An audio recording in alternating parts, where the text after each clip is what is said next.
Hi, everybody. This is Senator Chuck Schumer, and I am so proud to be joined by somebody who has probably more associated with science than any other person in America.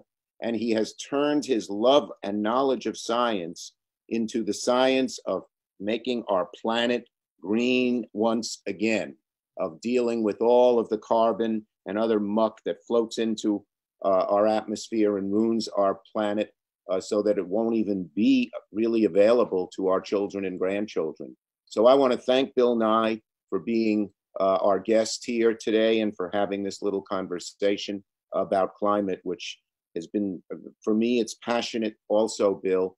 You know, I am lucky enough, I have a grandson, 2 years old, and right after he was born, I ride my bicycle all over New York on Saturdays, and there's a beautiful wetland on the southern shore of Brooklyn, which I just love. It's so gorgeous. And about 2 weeks after he was born, I took a ride and I said, I wonder if Noah will ever see this when he is a teenager. That's what we have to deal with. So thank you for all you've done. Well, yes, sir, but we have a long way to go. We want to get everybody on board because there's this is it. The Earth is the only place that we can live, and the Earth's going to be here no matter what we do, sir. Instead, we just want to preserve the Earth's environment for us humans. And we can do this. And, you know, I say all the time, what we've done by accident, we have gotten to be almost 8 billion humans. We have produced almost 8 billion people. And so we're in charge of the planet now. That was not our plan. In my grandfather's time, there were fewer than one, when he was born, there were fewer than 1.5 billion people in the world. Now there's almost going on 8 billion. And so we are running the show. So it's a great responsibility, but it's a great opportunity also. It is. And let me just, so people, Donald Trump is trying to spread all this misinformation. He's even said it'll get cooler. But his own scientists say that we're going to continue to break record temperatures because of all the carbon in the atmosphere. Tell us what's going on. Well, so everybody, the Earth is kept warm enough for us to live here so that we have liquid water, water vapor, which is an invisible gas that we all rely on, and solid water, ice. And we have all this liquid water because the world is just warm enough to keep it liquid. And that warmth is held under the Earth's surface by the gases in the atmosphere. And you've heard of them. Carbon dioxide is the most important because there's so much of it and we produce so much more than would normally be there without human activity. And you've heard of methane, and there's some other smaller ones, smaller fractions rather. But these gases allow sunlight to come through the atmosphere, hit the Earth's surface, where the light, which is about 500 nanometers, 500 billionth of a meter in wavelength, stretches out to 1,000, 1,200 nanometers in wavelength, and that's heat. And that heat is held in by the carbon dioxide and the other greenhouse gases. And this has been discovered a long time ago. And since it's such a tiny fraction of the atmosphere, it's barely 0.04% of the atmosphere. It seems like a tiny fraction. But when you double it, or you 1.5 times it, you change the temperature of the Earth's surface. So the number everybody throws around, in 1750, when James Watt invented the most successful steam engine, and we use the expression, the unit watt now, which is named after him. You buy your electricity, everybody, in metric units. I don't want to scare you, but that's how it's always been. James Watt invented a very successful steam engine in 1750, and that's when we like to start measuring. There were about 280 parts per million of carbon dioxide in the atmosphere. Well, now there's 410. We've added so much carbon dioxide so quickly. And that's the problem, everybody. It's the speed that we've added this carbon dioxide that is causing all this trouble. Bill, the changes that everybody sees, average folks, the hurricanes, the wildfires, all these changes in our weather. I like to say on the southern shore of Long Island, everyone, even very conservative people, came devotees of climate, of doing something about climate change. when Hurricane Sandy hit, once in a 50 or 100 year. But it has a practical effect on all of us. This is not just an abstract scientific idea, right? That's absolutely. Well, so everybody, it has now been shown using computer models, and everybody, when people talk about a model, they're talking about writing software, writing mathematics that is run quickly by computers. Yeah. These models are now able to tie these extreme weather events to climate change. 20 years ago, it just looked like it was happening statistically. But now these people who work on this are able to tie individual events. And as predicted, the hurricanes are becoming, in a way, softer. Like they're not as, the wind speeds aren't quite as high, but they're bigger and they stick around longer and they end up dumping more and more rain. And you guys, anybody who's had flood conditions, what a drag it is. Your house is ruined when things get soaking wet. The mold doesn't go away. And the productivity, people can't go to work. They can't go to school. Right. They can't grow crops. Everybody, we don't want this. We want to curtail this and get things, stabilize the weather, stabilize the greenhouse effect so that we can all have a wonderful quality of life. Yeah, exactly. And it takes years. Your house is flooded. I know this throughout New York State. We've had 50 and 100-year floods, which means it's only supposed to occur once every 50 or 100 years in every part of our state. Long Island, Sandy, it took them years to build it back. You go to some of the upstate communities, the more smaller and rural, the same thing. You don't come back like that at all. It's not just water here today and goes away.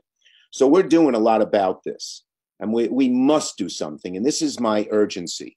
If I become majority leader, I'm going to make climate the issue we focus on, but it's climate in a way that has broad support, Bill, because we have something I know you know about it called the Thrive Agenda, which Senator Markey and I are sponsoring.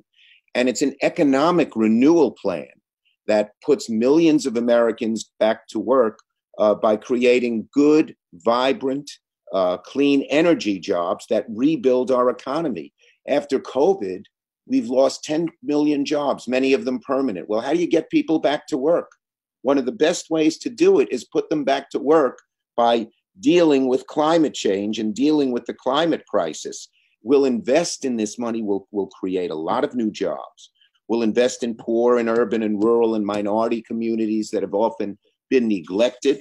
And we will have the support for the first time, I believe, of organized labor, of the communities of color. We did this in New York, and we passed a bill that is very strong, like California's, that would change things across the board and reduce the carbon dioxide, the greenhouse effect that is going to kill us, literally and figuratively, over the next decade. So it's something we're pushing.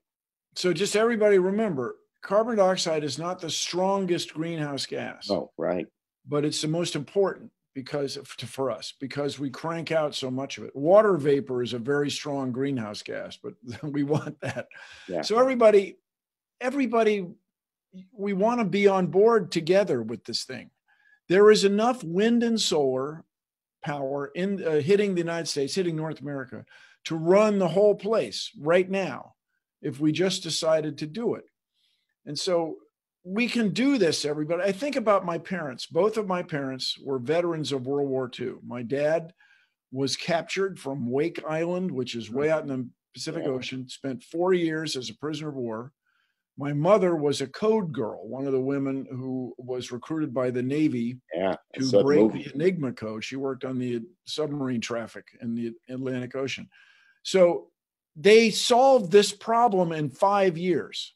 They had a global problem, and they got it done in 5 years. Everybody, this is the United States. Come on, this is what we do. We get out there and fix things. Come on, this is going to be cool. Yeah. So we have to build wind turbines, which can only be erected here in the U.S. You can't export that.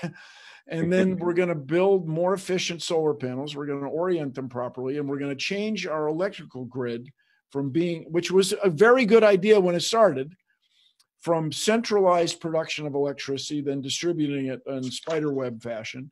We're going to have a little more distributed grid.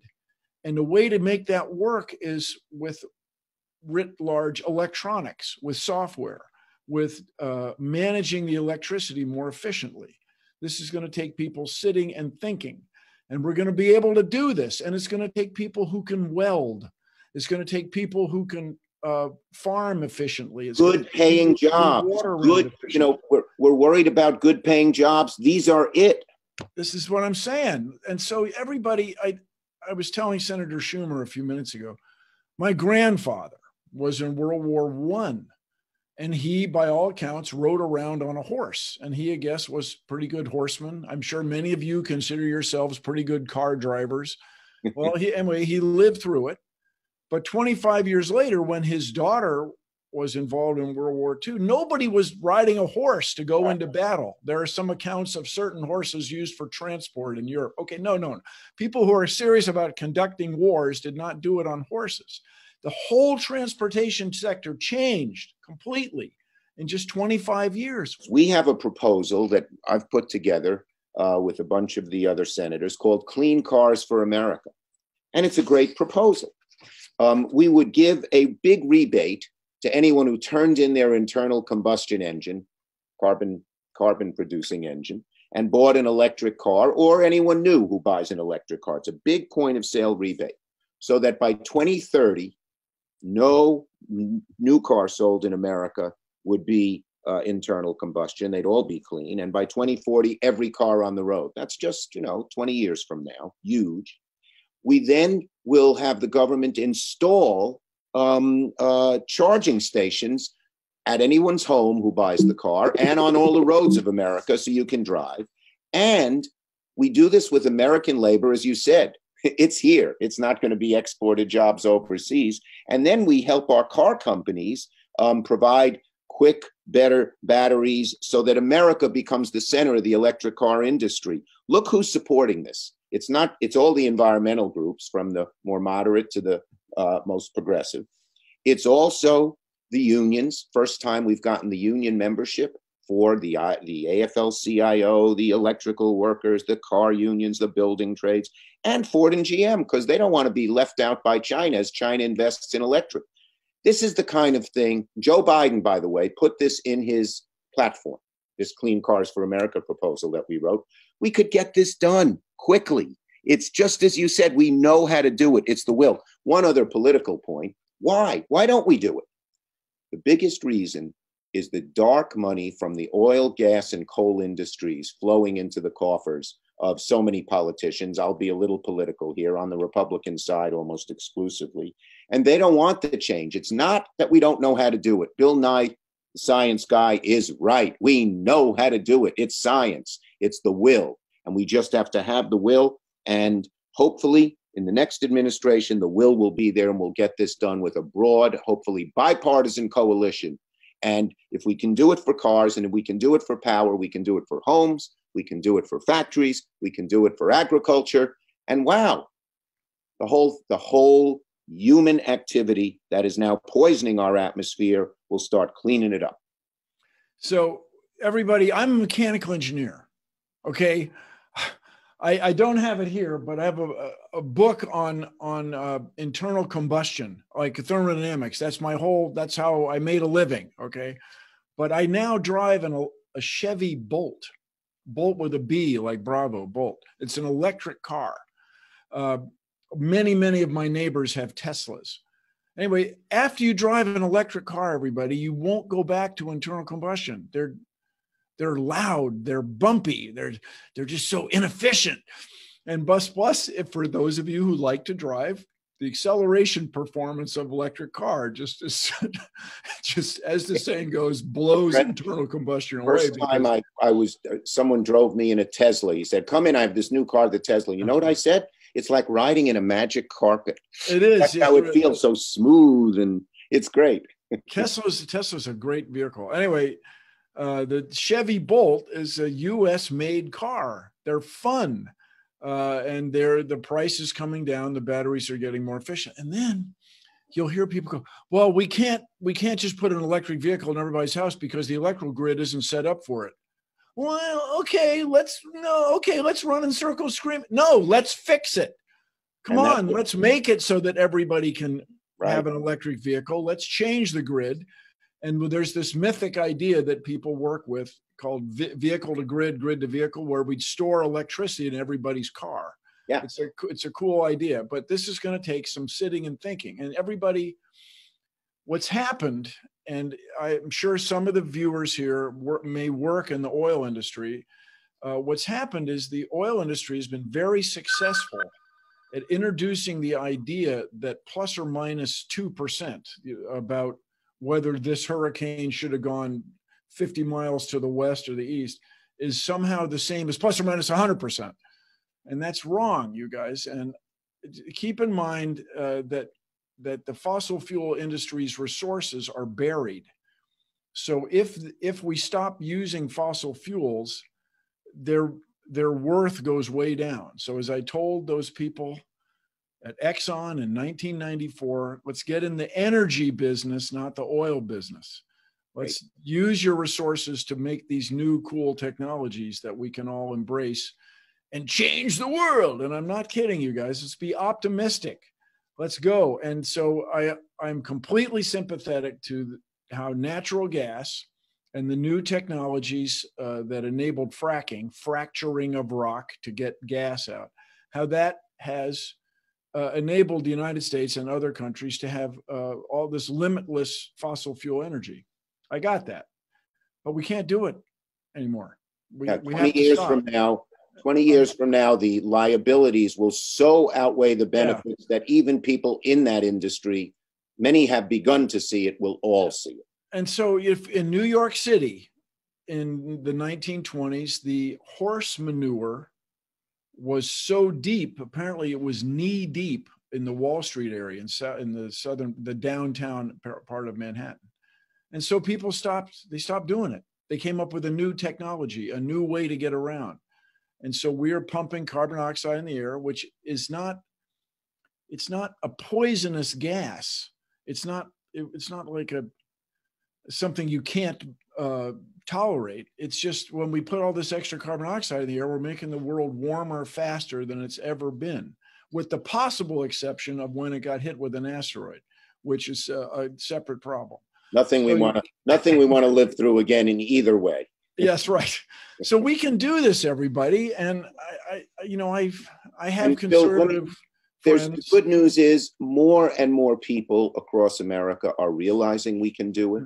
They're realizing it's tied to good paying jobs. They're realizing it's tied to some economic justice issues. And I am optimistic.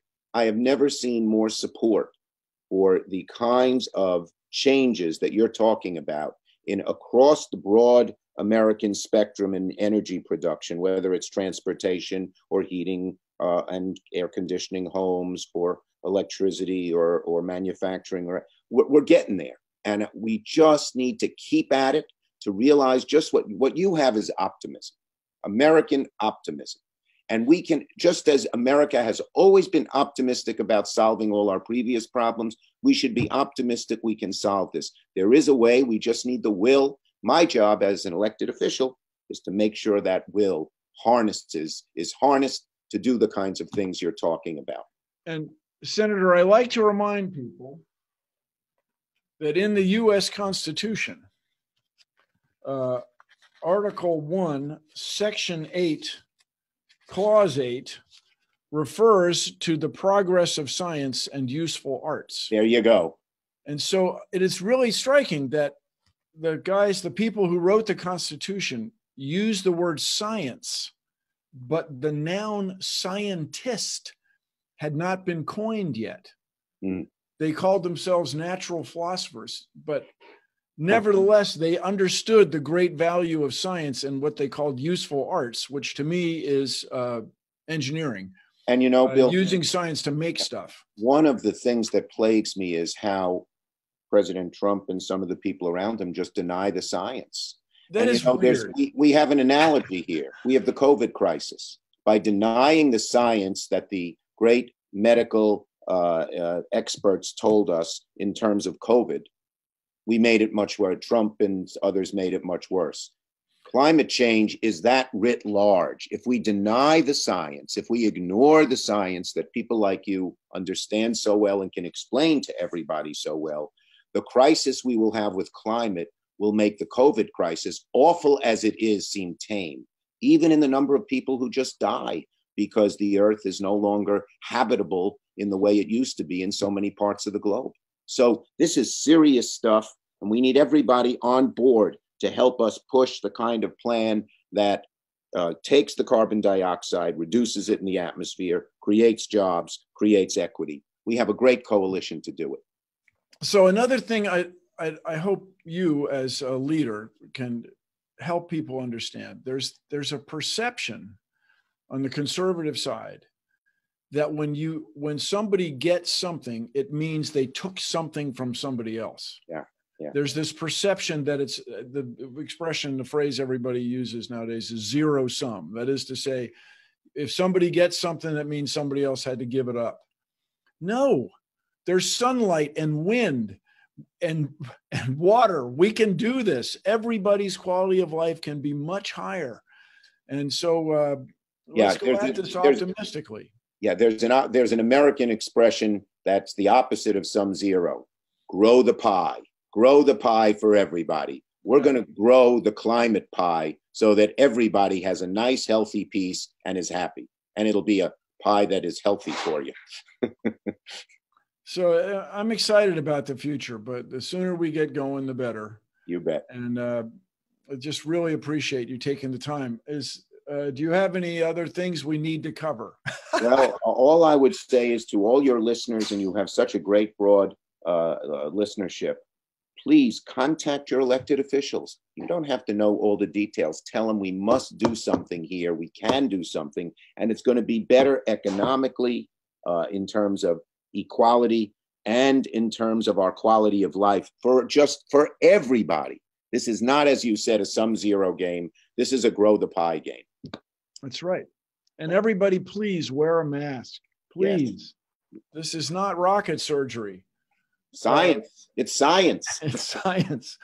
And understand, the conservatives, when the thing started, there was this idea that it would be like the Asian traditions of when you're sick, you wear a mask. I've been in Japan. I've seen people on dates, men and women, both wearing masks. And that strikes us as a little odd. So when the thing started, there was this perception that you'd only wear a mask when you were sick.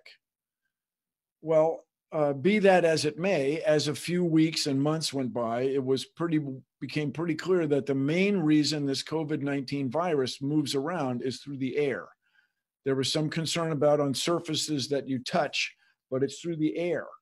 So if you can keep from spreading it around through the air, we're all going to be a lot healthier. And when I put this on, you can understand me fine.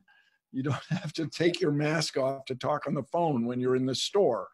And if your nose is exposed, you're not wearing a mask. Don't make me come over there, people. So let's all wear a mask and get through this. On the podcast, Science Rules, we have had Tony Fauci, we've had Celine Gounder, we've had Michael Osterholm, and others. Everybody agrees that there will be a vaccine this springtime. This maybe 3 vaccines this spring, but we got to get from here to there. So right. Everybody, please wear a mask, please. And the idea you say, well, I don't care. I'm tough enough. I don't care if I get COVID. When you wear the mask, you're protecting other people. Yeah. What about me? Right. Care about other people. You wear a mask, even no matter what you want to say about myself, my macho. So I pay taxes on the whole road. Okay, but you only get to drive on one side at a time. So hey, because it's to protect me from you. You're not allowed to drive on my side of the street. We'd have problems. Maybe you've heard about it. Just to bring it back to where we started, the idea of science, of listening to science, you only ignore science and people like Bill Nye at your peril. Science tells us wear masks. Science tells us how to fight the COVID, but science also tells us how to avoid the kind of dramatic change, nasty, negative change to our globe that's going to get worse and worse and worse. unless we do something about it now. We don't have 10 years to wait. So thank you, Bill Nye. Thank you, Senator. Let's get out there and change the world. On to victory. Yeah, yeah. Thank you very much. It's great to be Thank you, with sir.